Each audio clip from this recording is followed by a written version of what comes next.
Hello, my friends. Today is a good day. We are going to be talking about a car company you probably never heard of, who produced a sports car that you also probably never heard of. A sports car that was one of the most beautiful and definitely the fastest production car of its time. That we are going to be talking all about Pegaso. So, let's do it.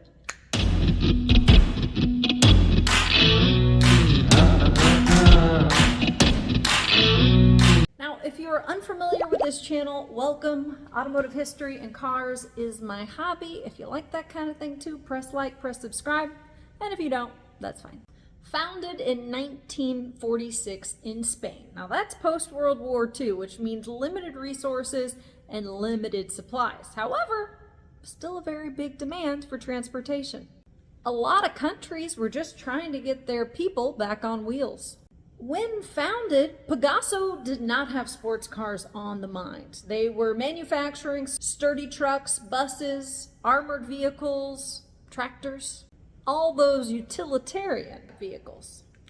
For instance, one of those trucks was the Pegaso Z-202 Diesel, nicknamed Mofletes for its chubby little cheeks. It had a very rotund front end. Now, naturally, the Spanish truck market was weak post-World War II. However, Pegaso quickly found themselves a leader of the industry. Now, just a quick tidbit. Pegaso was a subsidiary of Enasa, and Enasa was built from the remaining bits of Hispano-Suiza. It wouldn't be until the 1950s that Pegaso dipped its toes into the sports car market with the Pegaso Z-102, or Z-102. With powerful all-aluminum dual overhead cam engines and 5-speed rear-mounted transaxle, the sports cars were considered pretty advanced for the time. Pegaso Z-102 was introduced in 1951, and that really was the high time of sports cars. The late 1940s and 50s was an absolute flood of sports cars. You see, many European governments were still telling their manufacturers that they needed to export or die. And the US was happy to gobble them on up, man. The figures, the percentages of sports cars that were manufactured in Europe and then came to the States is very, very high. I think one of the Healey's, it was like 80%. So we gobbled them up. And not to get off topic of how great the 1950s were for sports cars too soon, let me tell you what sports cars the early 1950s brought us. The AC Ace, which really was the genesis for what we know and love now as the Cobra.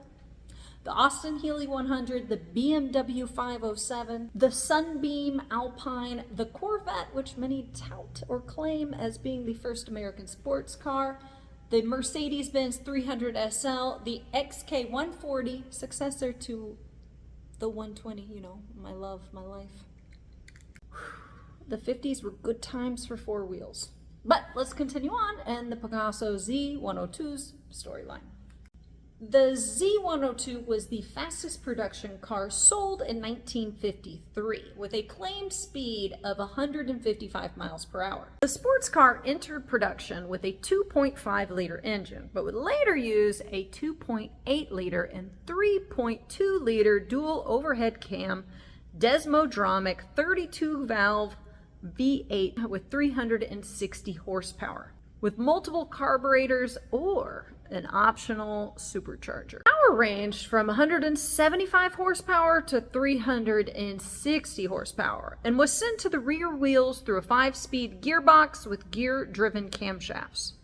The base model Z-102 had a top speed of 120 miles per hour. However, you get it in the supercharged trim, capable of 155 miles per hour.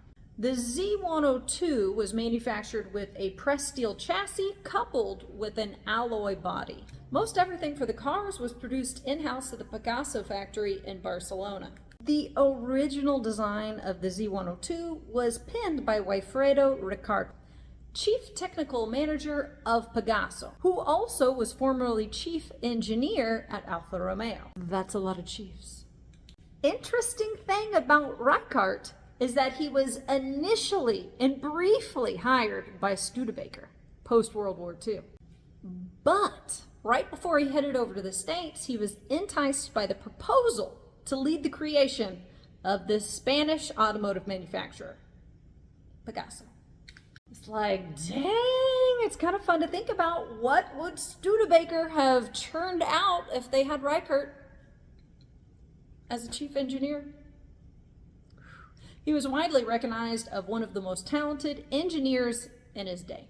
The Z-102 was offered in a variety of luxury bodies. You could select the parent company Enasa's bodies. You could go with Carrozzeria Touring, Serra, or Sauchek. All famous coach builders in their own right. And the looks and design of the Z-102 was a direct competition to the high-end sports cars of the day: Ferrari, Aston Martin, Mercedes-Benz. It is believed that 84 of the Z-102s were created, 28 of those being cabriolets, and the rest fixed roof coupes. But that number is not certain. Now, possibly the most famous of the Pegaso Z-102s are the two cupolas that were created by the in-house Enasa. A reminder, Enasa is the parent company of Pegaso. The cupola design was based on a student project where they asked the students to sketch what they thought the future of automobiles might look like.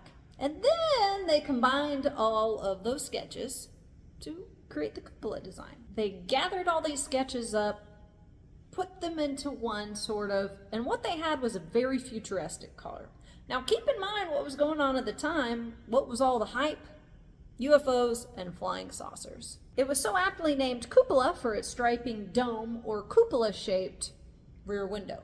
Now, the design catches your eye. The color catches your eye. The red wall tires catch your eye. And the lime green interior is just the cherry on the top. Only 2 cupolas were made, and one of them was purchased by Dominican dictator Rafael Trujillo. And Trujillo ran one of the bloodiest regimes in the Western Hemisphere until he was shot dead in his blue 1957 Chevy Bel Air. And it's his, Rafael Trujillo, Dominican dictator's cupola, that actually still survives today, and it is housed at the Lauman Museum in the Netherlands, which I made a special trip to go see. A lot of folks like to go to Amsterdam for the board hookers and devil's lettuce. I went for the Lauman, and I was not disappointed. Put it on your bucket list of car museums. Chef's kiss. The Z-102 was the fastest production car in 1953. It also entered in the 24 Hours of Le Mans and received respectable results. In 1955, Pegaso released the Z-103. It was the successor to the 102, and sadly, it would be the last sports car Pegaso made before they went back to focusing solely on utilitarian vehicles. The Z-103 was powered by a V8 with an optional supercharger that was claimed to reach 170 miles per hour. Sadly, though, the car did not reach success. It is believed only 3 were ever created before they pulled the plug. Now, the story of the Z-103 did not quite end there. In 1988, a continuation model. There's a Mark, Cobra Mark IV continuation model. Let's not get people crazy about that one. Anyways, they came out with a Z-103 continuation model in order to publicize or promote Pegaso trucks. It was safer, and it was powered by a 3.9-liter Rover V8, paired with an Alpha 75 transaxle. And the bodies were designed by the Z-103 Spider body done by Serra. And they had plans to build 60 of these. However, they only built 11. Wow, wow. Despite their engineering prowess and their absolutely beautiful sports cars that they had to discontinue due to financial difficulties, Pegaso would focus mostly on their utilitarian vehicles and their commercial vehicles, but would suffer an eventual decline and consequently merge with Iveco in 1994. Right. Well, what'd you think? Where'd they go wrong? Where'd they go right? Why do we still not hear Pegaso sports cars? What would have Studebaker looked like if they had ended up with Wilfredo Ricart as one of their top engineers? That could have been cool. What is your favorite sports car of the early 1950s? That's a tough one.